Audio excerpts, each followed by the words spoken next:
ప్రకృతి వైపరీత్యాల ప్రభావం జనంపై స్పష్టంగా ఉంటుంది. ప్రకృతిలో వచ్చే పెను మార్పులలో చోటు చేసుకునే సునామీ లాంటి మహా విలయాన్ని మర్చిపోవడం ఎప్పటికీ సాధ్యం కాదు. అందుకే అలాంటి విపత్తు మళ్లీ ఎదురవ్వకుండా ఉండాలంటూ ఎన్నో ఏళ్ల నుంచి గంగమ్మ తల్లికి ప్రత్యేక పూజలు చేయడం ఆనవాయితీగా వస్తోంది. ఇంతకీ ఆ పూజలేంటి, ఎక్కడ చేస్తారు, ఎలా చేస్తారో తెలుసుకోవాలంటే లెట్స్ వాచ్ ది స్టోరీ. 19 ఏళ్ల క్రితం డిసెంబర్ 26న జరిగిన విధ్వంసం అంతా ఇంతా కాదు. ప్రకృతి విలయం ఎంతో మంది జీవితాలను అతలాకుతలం చేసింది. సముద్రంపై ఆధారపడ్డ మత్స్యకారుల కుటుంబాలలో ప్రాణ నష్టంతో పాటు ఆస్తి నష్టాన్ని మిగిల్చింది. అలాంటి ప్రకృతి వైపరీత్యాలు మరోసారి చోటు చేసుకోకుండా ఉండేందుకు అప్పటి నుంచి ప్రతి ఏడాది డిసెంబర్ 26న సునామీ డేగా జరుపుకుంటూ ప్రత్యేక పూజలు నిర్వహిస్తారు.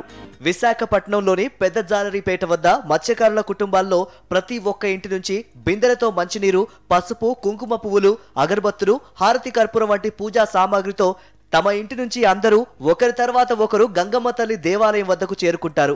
గంగమ్మ తల్లి దేవాలయానికి చేరుకోవడానికి ముందే సముద్రపు ఒడ్డున భక్తి శ్రద్ధలతో ఆ గంగమ్మను తలుచుకుంటూ సముద్రపు ఒడ్డుగా ఉన్న ఇసుకతో చిన్న ప్రతిమను తయారు చేసి ఆమెనే గంగమ్మ తల్లిగా భావించి అక్కడ పసుపు కుంకుమతో పూజలు నిర్వహిస్తారు. ఆ తర్వాత సముద్రపు నీటిలో కొంచెము పసుపు కుంకుమ చల్లి గంగమ్మ తల్లిని శాంతించమని కోరుతారు.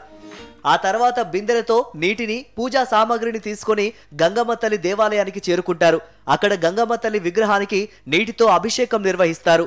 భక్తి శ్రద్ధలతో డప్పుల వాయిద్యాల మధ్య గంగమ్మ తల్లిని ఎప్పుడూ శాంతంగా ఉండాలని కోరుతూ నైవేద్యాలు పెడతారు.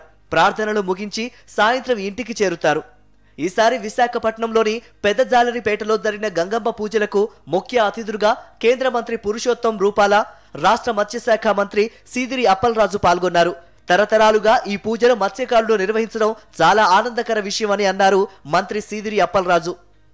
మత్స్యకారులతో ప్రత్యేక ఇంటరాక్టివ్ కార్యక్రమం ఈరోజు పెద్ద జాలరిపేట గంగమ్మ తల్లి ఉత్సవాల్లో భాగంగా ఇక్కడ మత్స్యకారులతో ఇంటరాక్ట్ అయ్యి అక్కడ ఉన్నటువంటి వాళ్ళ సమస్యల మీద అధ్యయనం చేయడం కోసం, అలాగే మత్స్యకారులు అందరితో ఈ ప్రాసెస్లో పార్టిసిపేట్ చేయడానికి ఇక్కడికి రావడం జరిగింది. చాలా సంతోషకరమైనటువంటి సందర్భం. ఎప్పుడో పూర్వకాలంలో ఉన్నటువంటి ఆచారాలను ఇప్పటికీ కూడా పెద్ద జాలరిపేట మత్స్యకారులు తూచా తప్పకుండా పాటిస్తూ ఆ గంగమ్మ తల్లికి పూజ చేసి ప్రజలందరికీ గంగమ్మ తల్లి ఆశీస్సులు ఉండాలని చెప్పి పూజ చేయడం చాలా విశేషమైనటువంటి కార్యక్రమం అని చెప్పి కేంద్ర మంత్రి వారు తెలియజేయడం చాలా సంతోషమని మీకు అందరికీ కూడా తెలియజేస్తాను. సునామీ వచ్చాక మత్స్యకారులు అంతా కలిసి సముద్ర తీరంలో గంగమ్మ తల్లికి ప్రత్యేక గుడిని కట్టించారు. పెద్ద జాలరిపేట చుట్టుపక్కల ఉన్న 14 గ్రామాల ప్రజలంతా గంగమ్మ గుడి వద్ద ఒకే చోట ప్రత్యేక పూజల్లో పాల్గొనడం ప్రసిద్ధికెక్కింది. ఏటా విరామం తర్వాత చేపల వేటకు వెళ్లే ముందు గంగమ్మను ఎంత భక్తి శ్రద్ధలతో పూజిస్తారో అదే తరహాలో ఈ పూజలు సాగుతాయి.